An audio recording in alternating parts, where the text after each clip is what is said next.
So there I was, just a normal day, doing my job. Then something happened. Ever heard of that lady that sued McDonald's because the coffee was too hot?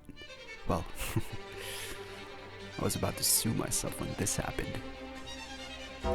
Drinking piping hot coffee? Yeah, that's a problem.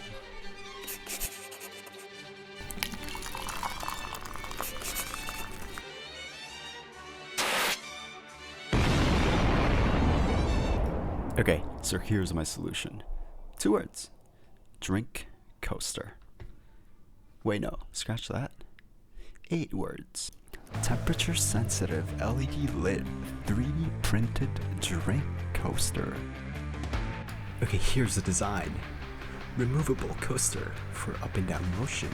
It's basically a glorified button. 8mm diameter temperature sensor hole. Big enough for all your temperature needs. 3-pillar spring house design for maximum flexion strength. Okay, that doesn't make any sense. But basically, these 3 pillars are gonna be housing the springs, so the coaster can go up and down when there's weight applied to it.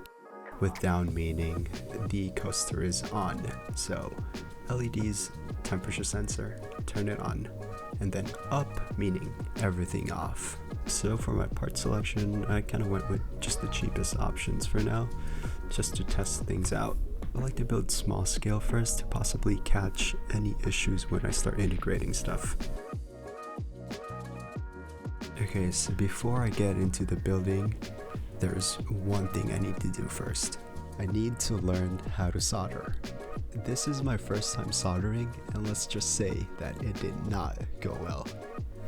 Maybe I should have looked it up first before getting my hands dirty, but look at this prime technique over here.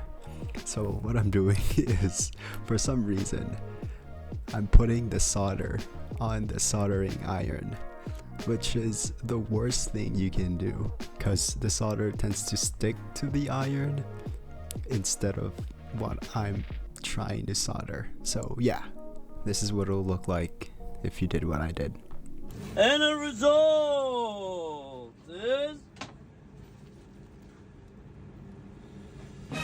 OMG.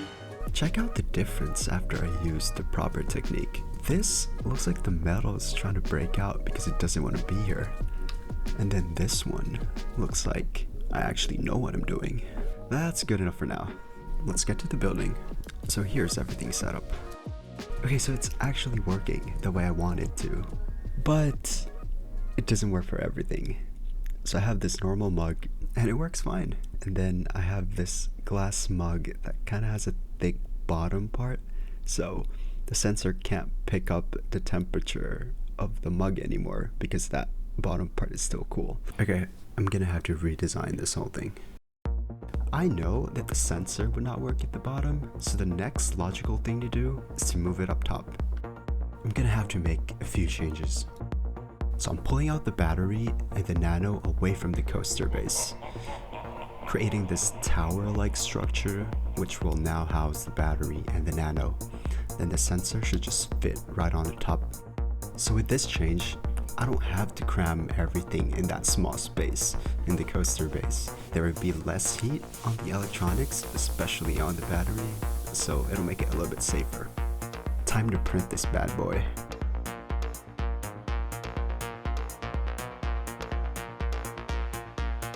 Okay, now that I'm pretty confident that we fixed all the issues, I'm just gonna start integrating everything.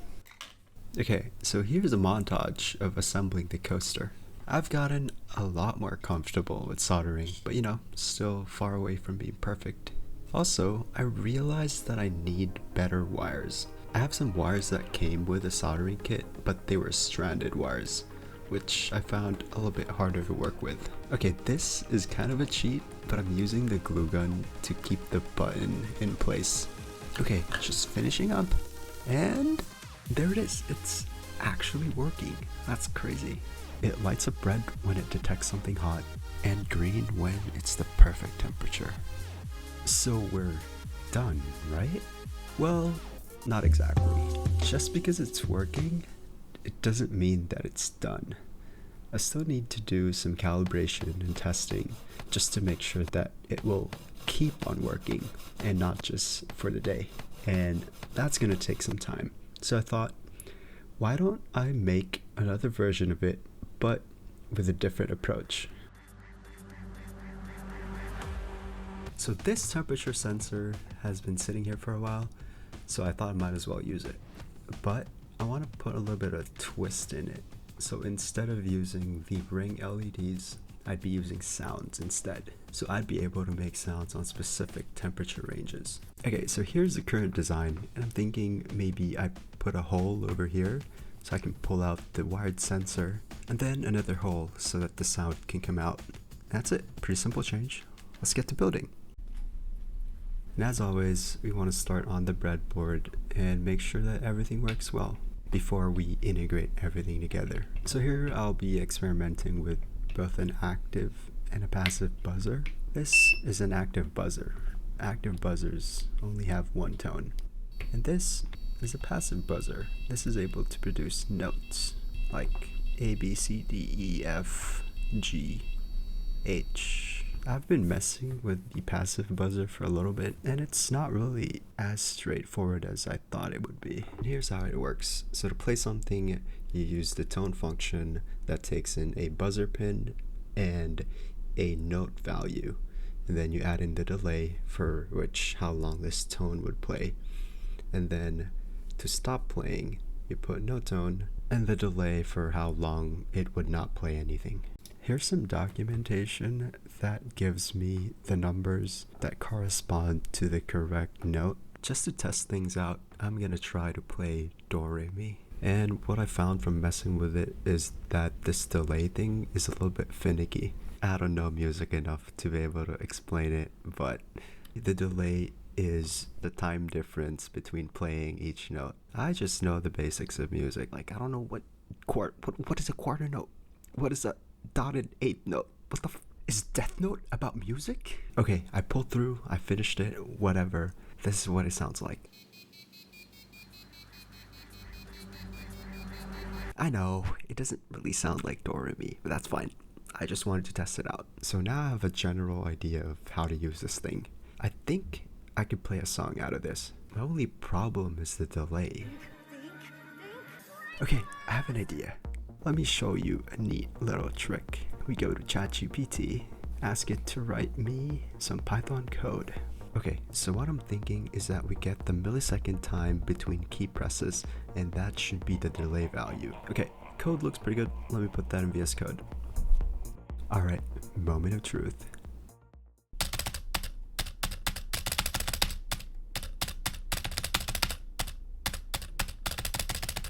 Let me plug in these numbers in the code, then hit play.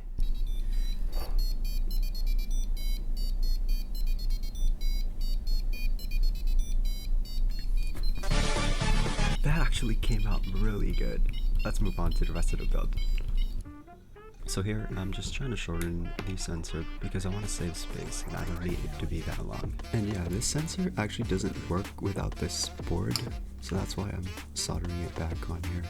Okay, now that that's all set, let's get back to the build. Oh, yeah, update. I got this thing called Helping Hands. It's this forearm contraption that you see here on video. Basically, it helps you keep things in place while you solder, and let me tell you, this thing is extremely helpful.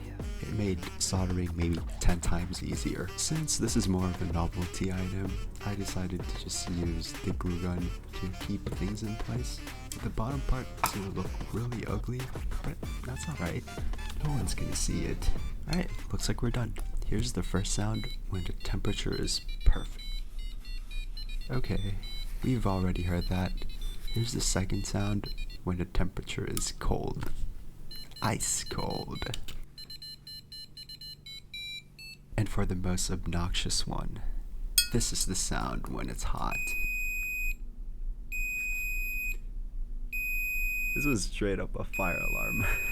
Alright, enough of that. Let's get back to the main project. Alright, 3 issues that we ran into while testing. Number 1, I don't like the button because I don't always drink hot drinks. So every time I use the coaster, it turns on. I found that really annoying. So what I'm gonna do is I'm gonna use a switch instead. Number 2, I sometimes hit the sensor up top. So when I'm like grabbing the drink or putting it back, I'm like hitting the top sensor. And that's really annoying. So I think what I'm gonna do is instead of a straight top, I'm gonna put it at like a 45-degree angle so that I don't really hit it. And the last issue is the battery. It's actually so small. I accidentally left it running for like a couple hours and the thing died. Like it stopped lighting up. Solution is we're gonna bring in the big guns. This is a 9-volt 5400 milliwatt hour lithium ion battery. And yeah, it's crazy because this one is so much lighter than like a normal 9-volt battery. I don't know why. And what's better is this one's rechargeable. So yeah. Alright, home stretch. Let's go. Let's build it. Here's another one of my boring montages that don't make any sense. So I'm just gonna yap so you don't get bored. Hey, look at all these cool light effects that I can't use because my coaster's literally gonna die after an hour. I mean, I could plug it in, but I'm new to this and I don't want to burn my house down. Okay, so here's the battery perfectly tucked in under there. Then we got the switch over here. Then look at that 45-degree angle. Oh look, yippee, we're done. This was a really simple project, and that's alright. I gotta start somewhere. I had a ton of fun learning and building this thing. I'm surprised my dumbass made it this far, but yeah, we made it. That's it. Now we'll see you guys on the next one. Hopefully. Please?